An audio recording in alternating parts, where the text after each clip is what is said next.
Hey y'all, welcome back to my channel, or welcome if you are new here. Thank you so much for stopping by. Today we are using the Risen Legacy Let's Get Cozy collection. This is my second video on this collection. I love it so much. I love every single color. So we're going to be using two colors from that collection, and of course the Risen Legacy dip liquids. On my nails already, we do have two coats of the Mani Boss Peel Base, and then just one thin layer of the Risen Legacy base coat.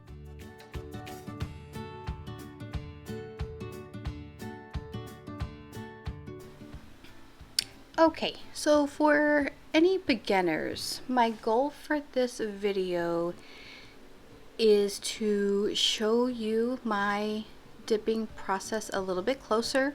Usually my videos are pretty sped up, but this one I did leave a lot slower so that hopefully you can see the process a little bit better and be able to do it on your own. So I like to lay my hand on something just to keep it up a little bit closer to me. And I try to point my fingers down a little bit so that when I am applying my base coat, I don't have it running back into my cuticle area. And you always want to put on very thin layers of base coat, because thick layers of base coat is going to make thick layers of dip, and that's not what we're going for here. And the Risen Legacy liquids are kind of slower drying, so there's plenty of time to grab a toothpick or a water marble tool or something kind of pointy to go around your cuticle area to clean that up. Now you do have, of course, the ability to clean up your cuticle area somewhat after you are done and you're in the filing stage. I hate filing. I try to do what I can while I am dipping to prevent too much filing. I can't handle filing too much. It irks me. So I try to just be sure I clean up that cuticle area as much as I can during the dipping process. So you'll also notice in the video that I am using the pour over method. There are several different ways that you can apply dip powder. Obviously, the most used way I would say is probably just dipping your nail straight in. My most used application method is just to kind of like slide my finger in. Yes, that just happened. It isn't even my video if I don't spill something or make some kind of mess. Okay, we got all that cleaned up. I salvaged pretty much all of it. But like I was saying, my favorite is kind of lay my finger over and then just kind of slide it into the dip.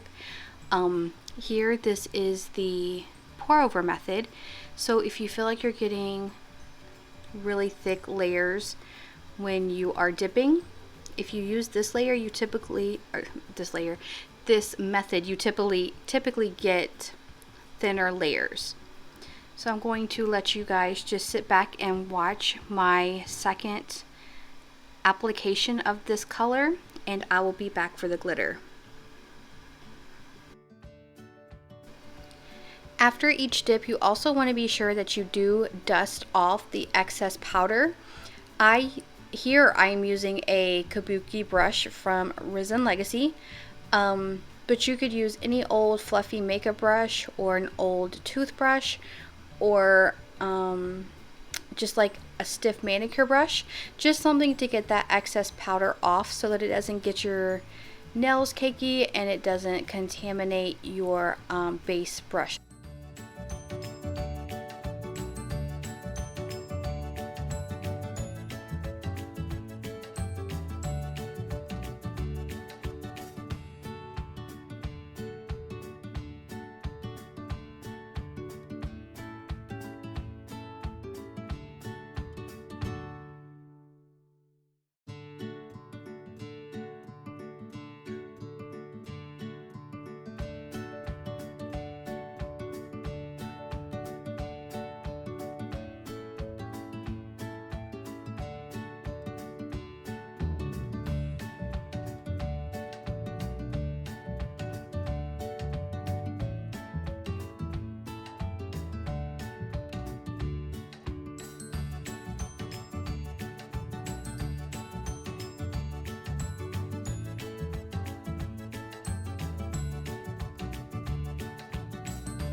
Okay, now we are going to be doing our party nails or our glitter nails, whatever you would like to call them.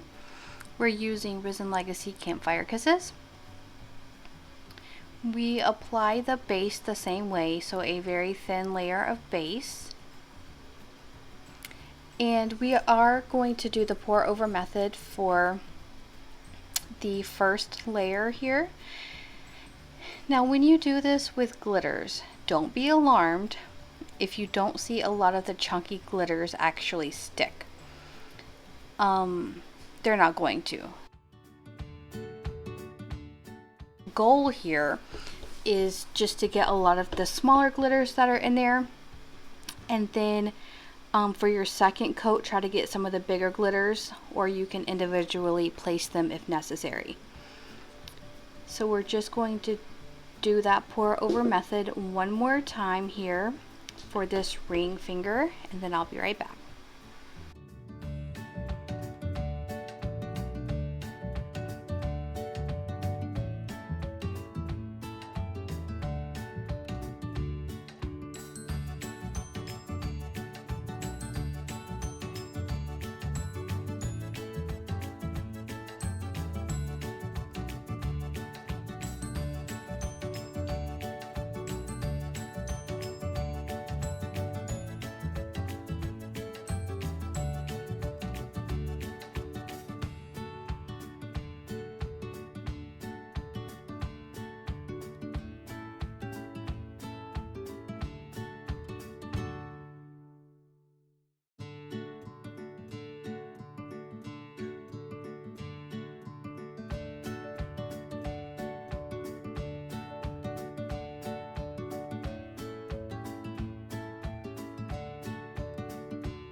For the second layer of glitter, again, we do the same with the base coat, thin layers.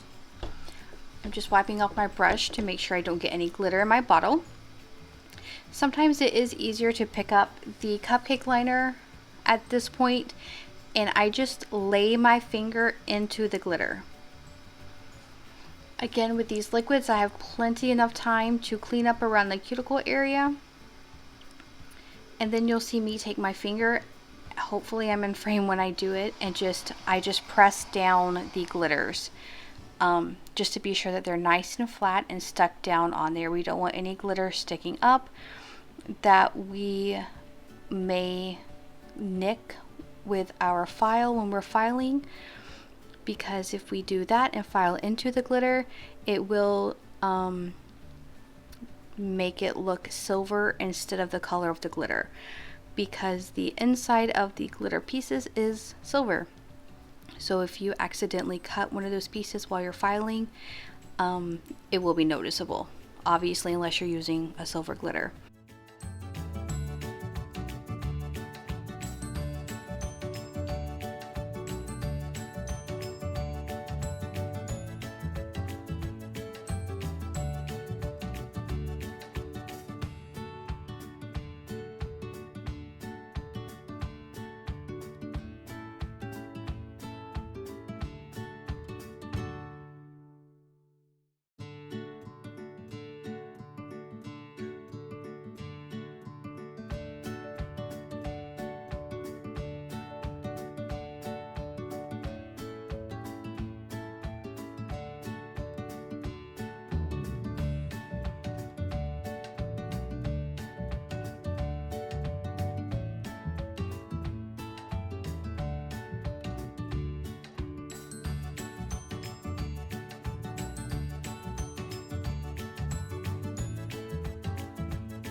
here I'm going to be using Risen Legacy's Pure Diamond Clear. It is the same thing in both jars. To encapsulate, I do encapsulate all of my colors. Some people only like to put clear dip on top of their glitters to protect them from filing. It does help to not cut into those glitters when you're filing.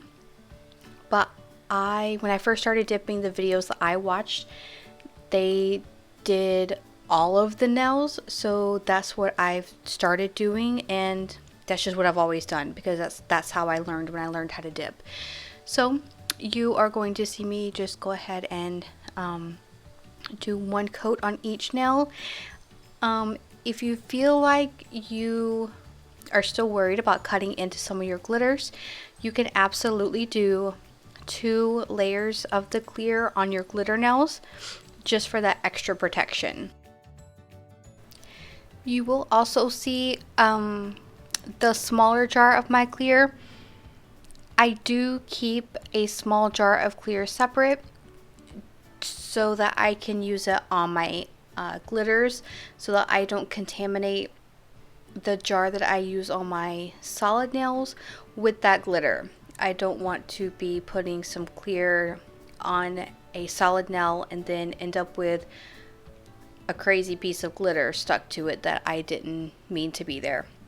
So that's the only reason I have that separate jar there. I just use the smaller jar for glitter nails only. So I will let you guys finish watching this clear encapsulation and I will be back.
After you are done with your clear dip, you do want to use a hard bristle brush or a toothbrush, and be sure you do scrub off any of that extra clear so that you do not have like cloudiness left on your nails when you're done.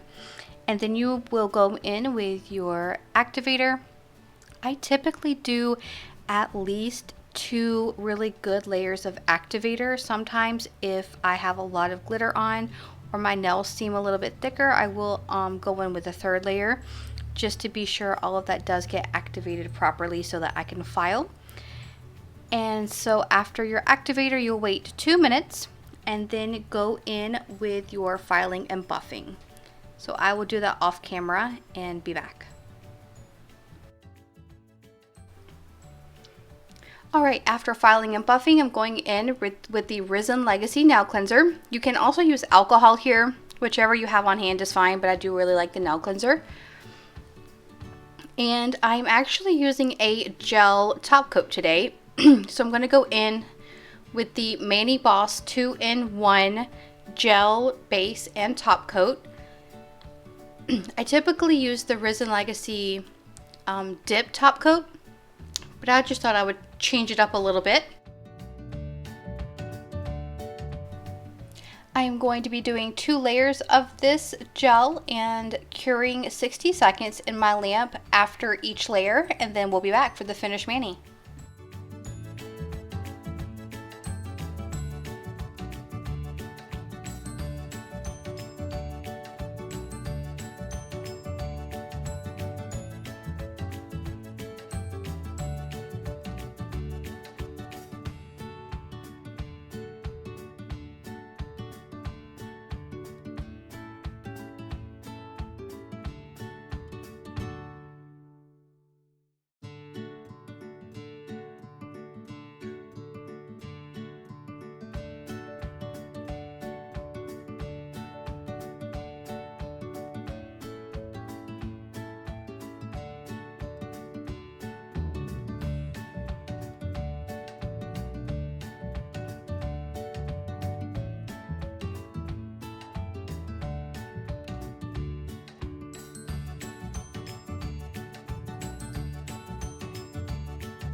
Alright, and then anytime I use a gel and I'm finished with it, I always cleanse my nails off with alcohol.